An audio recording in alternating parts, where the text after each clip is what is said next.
Dlho očakávaný štvrtý diel Legionárove zápisky je už pripravený. Všetci, ktorí na ňa čakáte, si ho môžete preto už objednať. Poďte priamo na link, čo vidíte, a urobte tak do 20. novembra 2022. Takže určite ste zvedaví, o čom je štvrtý diel. Niečo málo vám preto napoviem. Obálku vidíte vlastne na obrázku. Nečakám, že všetci budete žasnúť nad tým, ako som zažíval moju službu v cudzineckej légii, ale pre tých, ktorých vás to zaujíma a chcete o tom vedieť viac, tak som samozrejme rád a pozývam vás k tomu, aby ste si knižku kúpili, respektíve dokúpili všetky predošlé diely. Vo štvrtom dieli popisujem vlastne periódu z roku 1992. Bola to doba bez internetu a mobilných telefónov. Nebolo to také, ako je to dnes. Pre tých mladších, ktorí si to nevedia vlastne predstaviť, tak neviem to popísať. Možno sa spýtajte rodičov alebo starých rodičov, aké to bolo. Podľa mňa táto doba, ktorú teda popisujem, bola ešte taká, v ktorej veci a ešte ako tak fungovali. V tejto časti popisujem zostávajúci čas a teda dokončujem moju misiu v Stredoafrickej republike, čo bola vlastne moja úplne prvá misia. Učil som sa tam vlastne všetko za pochodu, ako sa to deje v realite, a priznávam, že to bolo chvíľami na hrane znesiteľnosti. Ale tak moja povaha bojovníka mi to celkom dobre pomáhla prekonať. Zasekol som sa v myšlienke, že to zvládnem, a pokračoval som v plnom nasadení vo všetkých úlohách, ktoré mi boli zverené. No a verte či nie, neboli to len úlohy bojové, ale všetko ostatné, čo s tým súvisí, či to boli údržba materiálu alebo umývanie podlahy a tak ďalej, takže všetkého som si užil a niekedy možno, že až vyžral do nemoty. Takže po dlho očakávanom návrate do Francúzska som si užil vlastne zaslúženú trojtýždňovú dovolenku a po 4 mesiacoch v podstate v dennej službe a pohotovosti to bolo skutočne zaslúžené voľno, a po dovolenke sme sa vrátili naspäť a náš život v podstate vojaka v kasárniach pokračoval. Čakali nás samozrejme celá rada ďalších úloh a cvičení, testov a tak ďalej, a jednu udalosť vám teda popisujem. V podstate, že išlo o veľké skúšky pre sekcie Milánu, teda nebola to skúška len pre mňa, ale bol som súčasťou toho celku.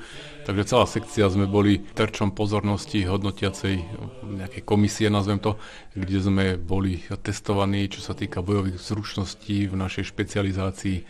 Len pre pripomienku poviem, že som bol v prieskumnej jednotke so špecializáciou na boj proti tankom a obrneným vozidlám. Prípadne sme mohli byť použití na ničenie konvojov a respektíve inej záškodníckej činnosti.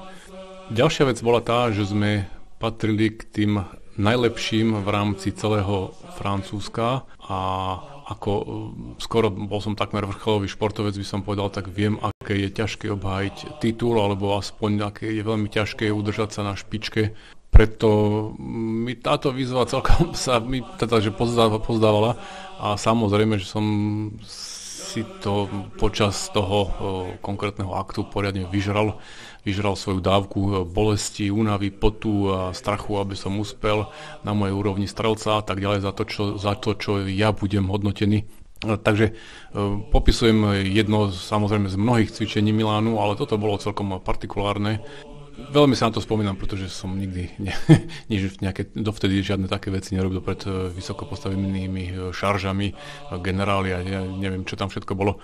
Takže bolo to pre mňa veľmi taký, poviem, že zážitok, ktorý sa len ťažko dá zabudnúť. Takže boli sme hodnotení za to, čo im predvedieme a teda tej komisii a vlastne čo dokážeme. Hodnotili nás ako bojovníkov, ako strelcov, ako šéfov buniek a tiež ako vlastne seržanti, takisto ako šéfovia grupy sa správajú, teda čo robia, ako zvládajú ich úlohy, ktoré majú v rámci teda tej našej skupiny a tiež si vyžerali to svoje. Ako to všetko dopadlo, tak to vlastne popisujem v knihe, kde dúfam teda, že to bude zaujímavé. Neviem, spôsob, ktorým píšem, taký je môj, sú to len, nie som žiadny spisovateľ, ani žiadny čarodej so slovami, len to píšem tak, ako mi to napadlo, v podstate, ako som to práve v tom momente, keď som to písal, ako som to cítil. Taký veľký celok, tretí celok v tomto štvrtom dieli je vlastne odchod zase na niečo pre mňa výnimočné. Dovtedy bolo to vlastne výcvik komando jednotiek, to znamená špeciálnych jednotiek do špecializovaného výcvikového strediska. Takže toto nás malo dať do obrazu a trochu vlastne rozhýbať všetky naše kĺby a svaly, čo sme dovtedy ani netušili, že ich máme. No a išlo teda o 3-týždňový výcvik pre špeciálne jednotky. A nešlo o to, že po tejto dobe budeme všetci neprekonateľní bojovníci, ale skôr o to, aby sme našli a prekonali svoje limity, ktorých máme každý dosť. No, ja som ich niekoľko prekonal počas celej mojej kariéry v Légii a tu konkrétne na cvičení som sa s jedným limitom stretol a ako som to prekonal alebo neprekonal, tak to sa dozvieš vlastne v tejto knihe. Prezentáciu 4. dielu by som vlastne mohol ukončiť upozornením, že si môžete objednať všetky predošlé diely a samozrejme aj tento 4. do 20. novembra. Potom to pôjde celé do tlače a len vybraný počet kusov, teda predplatený počet kusov a preto neskôr objednané knihy neviem vôbec povedať, či budú môcť byť doručené pred Vianocami a vôbec, či sa ešte budem chcieť s tým zapodievať skôr, než zase na budúci rok približne v tomto istom čase, kedy bude pripravený 5. diel.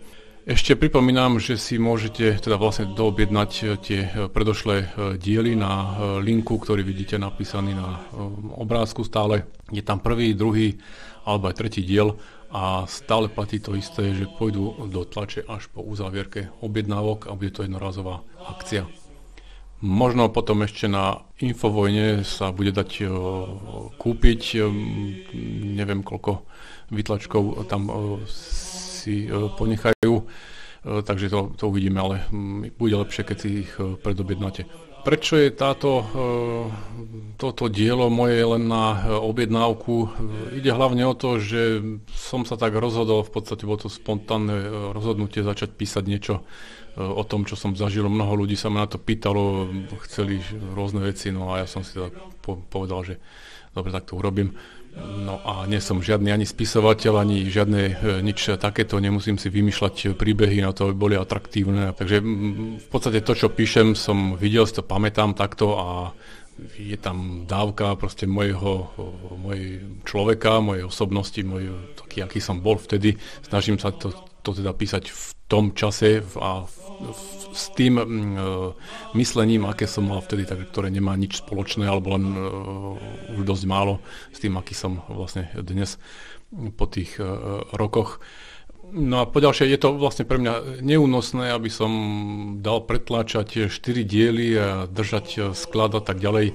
Je to veľmi drahá záležitosť. Takže kto to chce, jednoducho si to objedná, a keď to nechcete, tak si to neobjednávajte, ale hlavne to skúste pochopiť z toho pohľadu, že je to skutočne veľmi, veľmi, veľmi náročné finančne držať sklad a tak ďalej, tak ďalej. Takže takto som sa rozhodol. No a keď som začal písať, tak som si to vlastne neuvedomil, aké to bude to okolo. No a toto je jedna z tých vecí, ktorá je okolo, ktorú som si neuvedomil. No ale tak realita ma dohnala a povedala mi svoje slovo, no a toto som jednoducho nepredvídal. Takže som to musel prispôsobiť, ale nič to nemení na tom, že sa aj s vami, teda ak si knihu objednáte a kúpite, teda prostredníctvom tej knihy, že sa rád podelím o moje skutočne osobné zážitky, a ktoré som písal od srdca v zmysle len práve tak, ako si to pamätám, už sa opakujem, ale jednoducho tak to je. Takže objednať si môžete na adrese, ktorú vidíte na obrázku, no a ide to vlastne cez PayPal. Tam nemusíte mať účet na PayPale, dá sa platiť platobnou kartou a nemusíte si otvárať PayPal účet. Len správne čítajte, prosím vás, čo je tam napísané, a nemusíte si otvárať PayPal účet. Ďakujem preto veľmi pekne a teším sa po prípade na vaše prípadné otázky, ktoré mi môžete písať na e-mailovú adresu, ktorú nájdete samozrejme vo výtlačku. A teda dovidenia, do počutia a verím, že sa opäť takto o rok budeme zase počuť, keď budem prezentovať 5. diel.